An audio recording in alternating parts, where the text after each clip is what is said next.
নমস্কার দর্শক বন্ধু।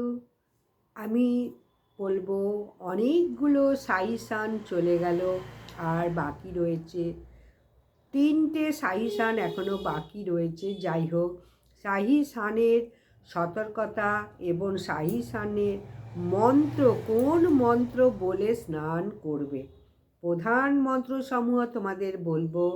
তীর্থ আহ্বান মন্ত্র: ওং গঙ্গে চ যমুনে চৈব গোদাবরী সরস্বতী নর্মদা সিন্ধু কাবেরী জলেহস্মিন সন্নিধিং কুরু।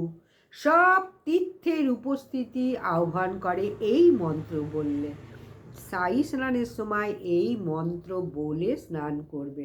এবং পূর্ণ তীর্থ মন্ত্র: ওং কুরুক্ষেত্র গয়া গঙ্গা প্রভাস পুষ্করাণি চ তীর্থ নেতানি পুণ্যানি স্নান কালে ভবন্তিহ।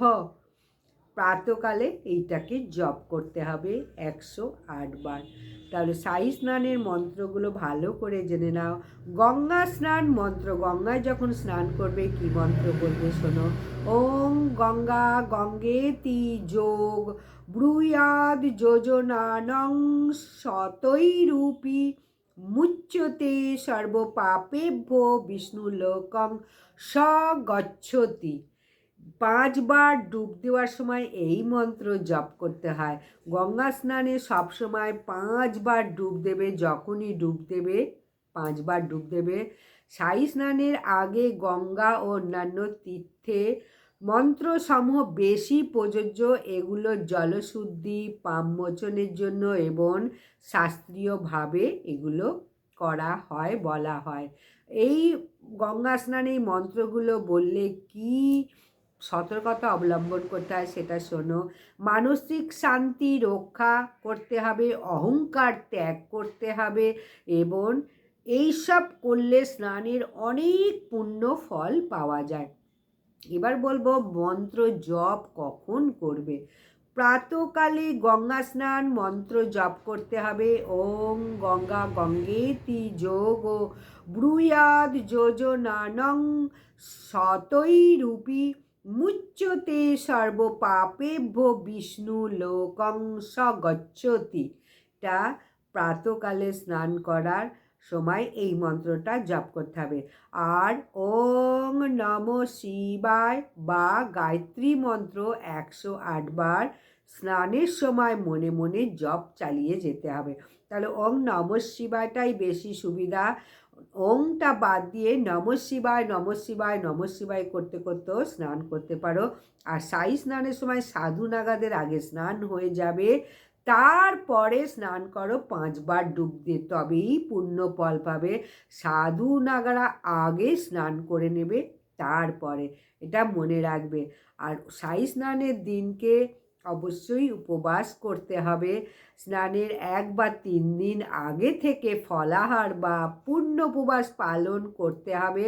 শুধু ফল, দুধ বা জল গ্রহণ করলে খুব ভালো হয়। সাই স্নানের পূর্ণ ফল পাওয়া যায়। মদ, মাংস, রসায়ন দূরে রাখতে হবে। ব্রহ্ম মুহূর্তে উঠে কেবলই প্রার্থনা করতে হবে। উপবাস ভাঙবেন স্নানের পর উপবাস ভাঙার যাবে। তাহলে স্নান কখন করবে? স্নানের একটা শুভ মুহূর্ত আছে, সেই মুহূর্তে স্নান করে তারপরে উপবাস ভাঙো। সাই স্নানে উপবাসে মন্ত্র জপের মাধ্যমে আধ্যাত্মিক শুদ্ধি অর্জন করা হয়। এটি মনকে একাগ্র করে এবং পুণ্য লাভের প্রস্তুতি করে। এই স্নানে অনেক রকম পুণ্য ফল পাওয়া যায়। আরামদায়ক হালকা পোশাক পরতে হবে, নরম জুতো পরতে হবে, টুপি, সানস্ক্রিন, জলের বোতল এইসব নিয়ে যেতে হবে স্নান করার জায়গায়। আর 5বার ডুব অবশ্যই দিতে হবে। সাবান শ্যাম্পু ব্যবহার করলে হবে না। ওই দিনকে কখনো নখ চুল কাটবে না। আর যত রকমের কোনো জরুরি কাগজপত্র আছে একটা নির্দিষ্ট ঠিকানায় রাখো, যেখানে সেখানে রেখো না, কেন ওখানে প্রচুর ভিড় থাকে। তাই অবশ্যই ওই ভিড়ের মধ্যে কিন্তু সব হারিয়ে যেতে পারে। এই স্নান করলে মনকে শুদ্ধ করে, এবং এই স্নানের সময় মনটাকে শুদ্ধতা করতে হবে, বিশ্বাসের উপর জোর দিতে হবে। বিশ্বাস করলেই তোমার যা যা পূর্ণ ফল পাওয়া যায় সবই পাবে। অবিশ্বাসে কিছুই মিলবে না। কথায় বলে বিশ্বাসে মিলায় বস্তু, তর্কে বহুদূর। তাহলে সাই স্নানের এখন আমি দিনগুলো বলবো। যে কটা দিন হয়ে গেছে সেগুলো তো আগে বলে দিয়েছি, যাই হোক আবারও বলছি। 3রা জানুয়ারি পৌষ পূর্ণিমা মাঘ মেলা শুরু হয়। প্রথম সাই স্নান শনিবার হয়ে গেছে। 14ই জানুয়ারি মকর সংক্রান্তি বুধবার সাই স্নান হয়ে গেছে। এবং 18ই জানুয়ারি মৌনী অমাবস্যার দিন ও কুম্ভমেলায় রবিবার সাই স্নান হয়ে গেছে। আসছে সামনে 23শে জানুয়ারি বসন্ত পঞ্চমী শুক্রবার, সাই স্নানটা করে নাও ওই মন্ত্র জপ করে। এরপর 1 ফেব্রুয়ারি মাঘী পূর্ণিমা রবিবার, খুব গুরুত্বপূর্ণ পূর্ণিমা। এই মাঘী পূর্ণিমার দিনও সাই স্নান করে নেবে এবং শুদ্ধতার সঙ্গে বিশ্বাসের সঙ্গে করো। দেখো সমস্ত ক্লেশ দূর হবে, মনে দুঃখ কষ্ট দূর হবে, পাপ দূর হবে। যত রকমের পাপ করেছো, একটা পিঁপড়েকে মারালেও কিন্তু পাপ হয়। তাই যত রকমের ছোট বড় মাঝারি যাই পাপ করে থাকো না কেউ, সাই স্নানের দিনকে স্নান করলে সমস্ত পাপ দূরীভূত হয়। এরপর 15ই ফেব্রুয়ারি মহাশিবরাত্রি, শেষ শাহী স্নান রবিবার। তাই এই দিনকেও সাই স্নান করতে পারলে খুবই গুরুত্বপূর্ণ, মহাদেবের কৃপা লাভ হবে। সাই স্নানে তো কৃপা লাভ হবেই এবং মহাদেবের কৃপা লাভ হবে। তাহলে এই দিনগুলোতে গঙ্গা স্নান করলে পাপ মুক্তি মোক্ষ লাভের বিশ্বাস হয়, মোক্ষ লাভ হয়। মেলা 3 জানুয়ারি থেকে 15ই ফেব্রুয়ারি পর্যন্ত এই মহাকুম্ভ মেলায় মেলা চলবে। তাই স্থানভেদে কোনো সময় একটু পরিবর্তন হতে পারে মেলা, কিন্তু এতদিন মেলা চলবে। তাই এই মেলাগুলোতে এই শাহী স্নানের দিনকে অবশ্যই স্নান করো। 2026 সালে মাঘ মেলায় প্রয়াগরাজে ত্রিবেণী সঙ্গমে শাহী স্নানের প্রধান দিনগুলি আমি বলে দিলাম। এই স্নানগুলি হিন্দু ধর্মে অত্যন্ত পুণ্যময় বলে বিবেচিত।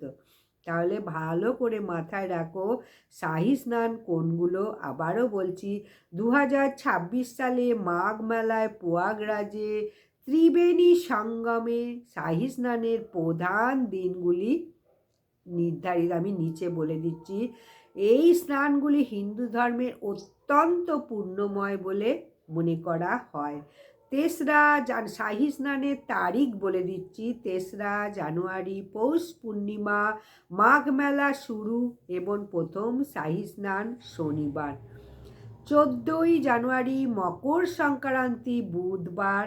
18ই জানুয়ারি মৌনী অমাবস্যা রবিবার।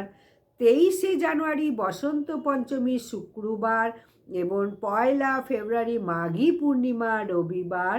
15ই ফেব্রুয়ারি মহাশিবরাত্রি, শেষ শাহী স্নান রবিবার। তাহলে শাহী স্নানের যা যা নিয়ম বললাম, যা যা মন্ত্র বললাম, প্রত্যেকে করো। সে তুমি কুম্ভ মেলায় যেতে পারো বা না পারো, প্রয়াগরাজ এলাহাবাদে যেতে পারো না পারো, ত্রিবেণী সঙ্গমে যেতে পারো না পারো, অন্তত বাড়ির কাছে যে গঙ্গা আছে সেই গঙ্গাতেও করতে পারো, বা বাড়িতে গঙ্গা যদি কাছে না থাকে গঙ্গা করেও বাথরুমে এই মন্ত্রগুলো বলতে পারো। তাহলে অনেক পুণ্য ফল পাওয়া যায়। এটাই মনে করা হয় হিন্দু ধর্মে, এটা হিন্দু সনাতন ধর্মে বিশেষ পুণ্যময় বলে এটাই বিবেচিত, শাস্ত্রে বলছে। এবং নাগা সাধুদের স্নান করার পরেই তোমরা স্নান করবে। যদি কুম্ভমেলায় যাও তাহলে আরও অধিক ফল পাবে। তাহলে ভিডিওটা যদি ভালো লাগে লাইক সাবস্ক্রাইব শেয়ার করে দিও। নমস্কার।